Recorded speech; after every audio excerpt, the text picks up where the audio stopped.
यहाँ हमारे पास एक लिस्ट अवेलेबल है जिसमें बेसिक इन्वेंटरी वाउचर्स जो हैं वो अवेलेबल हैं। देखिए सबसे पहले जो हमारे पास बेसिक इन्वेंटरी वाउचर है वो है परचेज ऑर्डर। जब भी आप किसी सप्लायर को परचेज ऑर्डर प्लेस करते हैं तो उसको रिकॉर्ड करने के लिए परचेज ऑर्डर का प्रयोग किया जाता है। अर्थात जब भी आप किसी सप्लायर को कुछ गुड्स खरीदने के लिए ऑर्डर प्रदान करते हैं तो ऐसी ट्रांजैक्शन को स्टोर करने के लिए आप परचेज ऑर्डर का इस्तेमाल करते हैं। इसी तरह से दूसरा जो हमारे पास इन्वेंटरी वाउचर है वो है सेल्स ऑर्डर। जब भी कस्टमर आपके पास कोई ऑर्डर प्लेस करता है तो उसको रिकॉर्ड करने के लिए आप सेल्स ऑर्डर का इस्तेमाल करते हैं। यानी कि जब भी कोई कस्टमर आपसे कुछ खरीदना चाहता है उस रिकॉर्ड को स्टोर करने के लिए सेल्स ऑर्डर का इस्तेमाल करते हैं। आपके पास नेक्स्ट जो वाउचर है वो रिजेक्शंस आउट का है। यदि आपने कोई परचेज की और उसमें कुछ गुड्स ऐसी हैं जो खराब हैं या जो आपकी कंपनी के द्वारा रिजेक्टेड की गई हैं, ऐसी गुड्स को वापस करने के लिए आप रिजेक्शन नोट का प्रयोग करते हैं। अर्थात आप ऐसी एंट्री को स्टोर करने के लिए रिजेक्शंस आउट वाउचर का इस्तेमाल करते हैं। यदि आपने कोई परचेज की और आप उसे वापस करना चाहते हैं तो इस तरह के रिकॉर्ड को स्टोर करने के लिए आप रिजेक्शंस आउट वाउचर का इस्तेमाल करते हैं। मान लीजिए कस्टमर ने कुछ आपसे खरीदा था और उसने आपको कुछ वापस किया, ऐसे रिकॉर्ड को स्टोर करने के लिए आप रिजेक्शंस इन वाउचर का इस्तेमाल करते हैं। नेक्स्ट हमारे पास जो वाउचर उपलब्ध है वो है स्टॉक जर्नल का।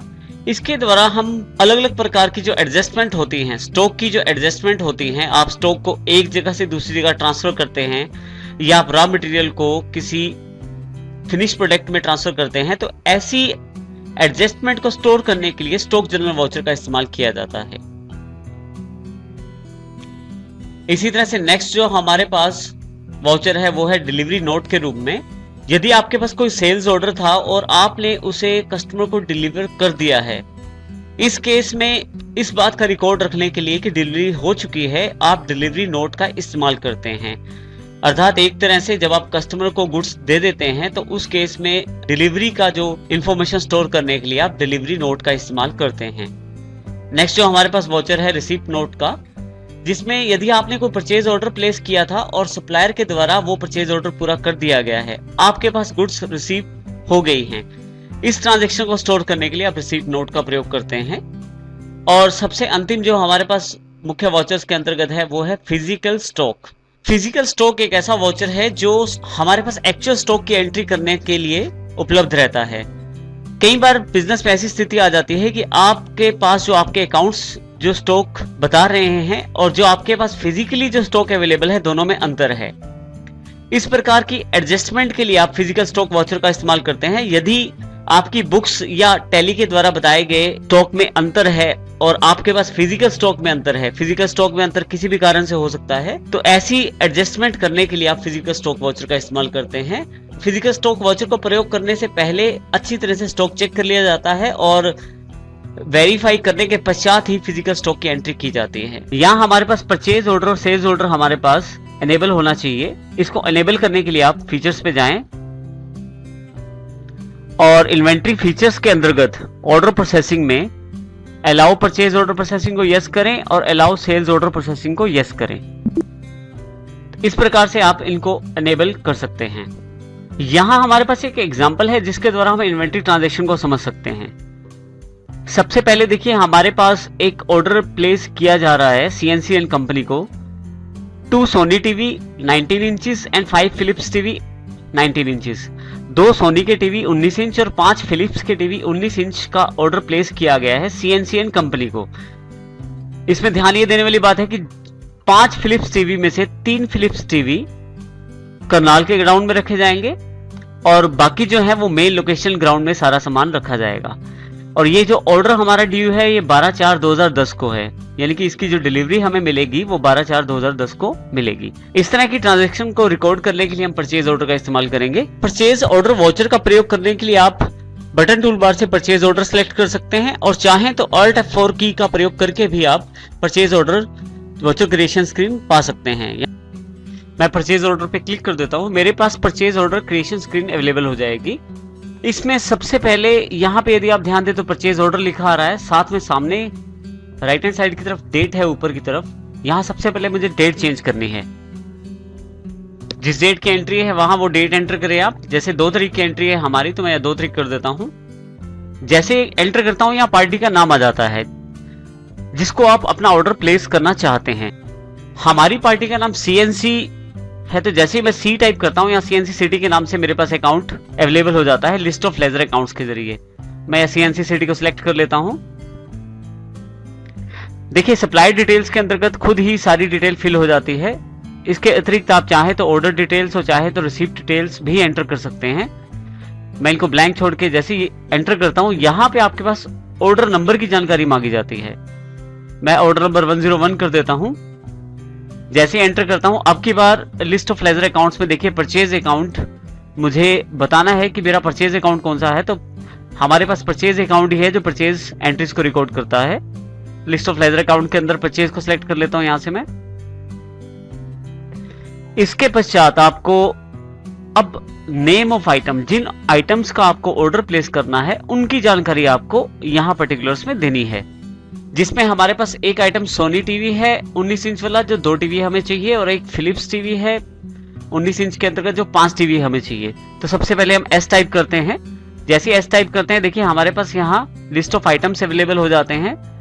हमें क्योंकि सोनी टीवी चाहिए 19 इंच का, तो यहाँ से सिलेक्ट कर लेता हूँ। ये सोनी टीवी है जो जिसके 3 पीस हमारे पास अवेलेबल है।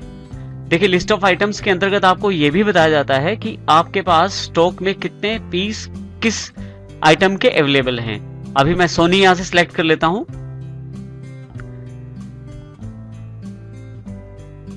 जैसे ही आप सिलेक्ट करते हैं, आपके पास एलोकेशन स्क्रीन अवेलेबल हो जाती है।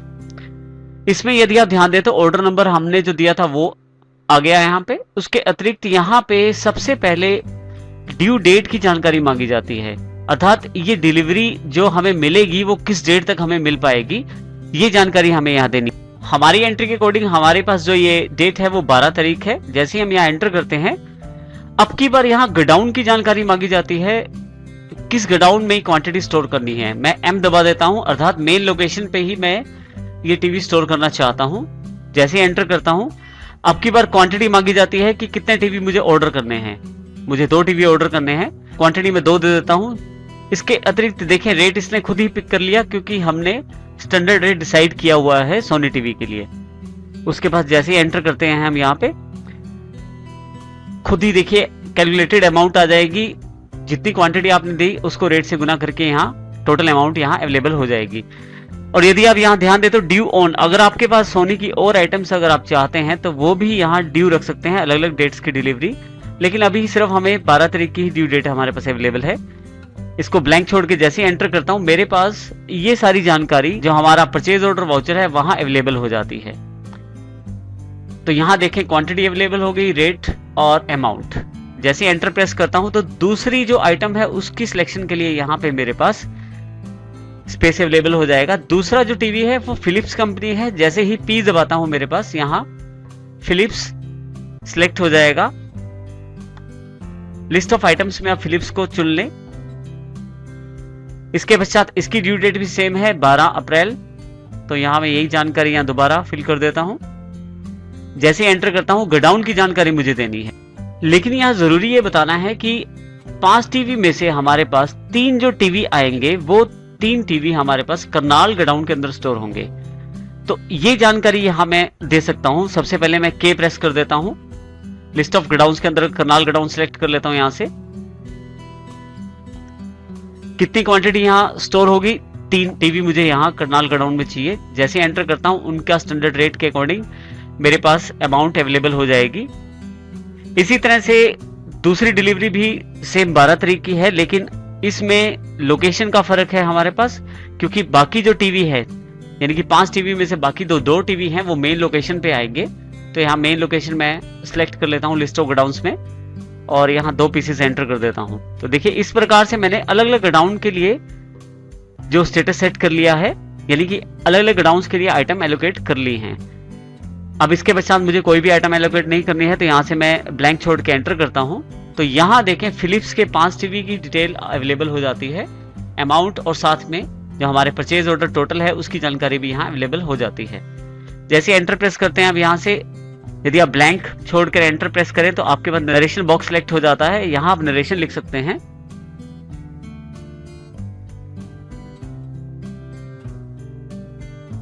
यहाँ मैं नरेशन टाइप कर देता हूँ, जैसे एंटर करता हूँ एक्सेप्ट का मैसेज आ जाएगा, मैं इसे यस कर देता हूँ। जैसे ही आप यस करते हैं आपका परचेज ऑर्डर तैयार हो जाता है। इस प्रकार से आप परचेज ऑर्डर तैयार कर सकते हैं और जो आइटम्स हैं उनको अलग अलग गोडाउन्स में एलोकेट